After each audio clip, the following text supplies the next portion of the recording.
მერე გამოიძახა იყო ასეთი მის ერთ-ერთი ჰეტერი ატალოსი, რომელიც გარეგნულად ძალიან გავდა ალექსანდრეს. ატალოს ავალებს ასეთ რამას. რომ ჩაიცვი ჩემი ტანსაცდანისამოსი და იცხოვრე ჩემს კარავში. სამეფო კარავში. ხო.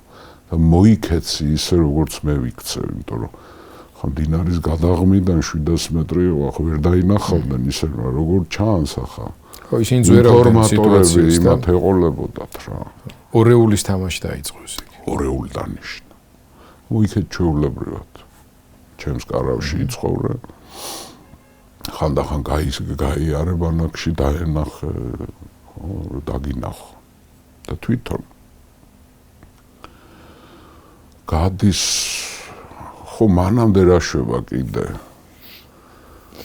რამოდენიმეჯერ აი ასეთივე ცრუ განგაშს მოაწყობს, ვითომ გადის, ვითომ არ გადის და ასე შემდეგ და ნუ ის აღარ რეაგირებს ბოროსი უკვე. მერე ჯარის დიდი ნაწილით ტოვებს ბანაკს ალექსანდრე გადის საიდუმლოდ. და მიდის სათავეებისკენ. ზემოთ აუყვება მდინარეს.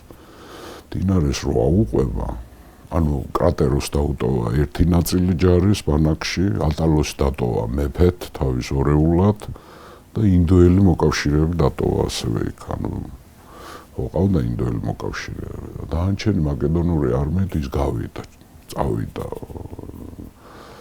ზემოთ აუყვა მარჯვენა სანაპიროს და გზაში კიდევ ერთი ნაწილი გამოყო 10,000 მეომარი.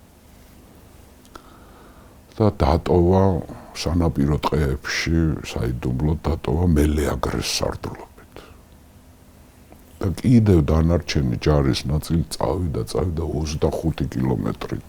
ჩრდილოეთით ავიდა. მოშორდა ბანაკს.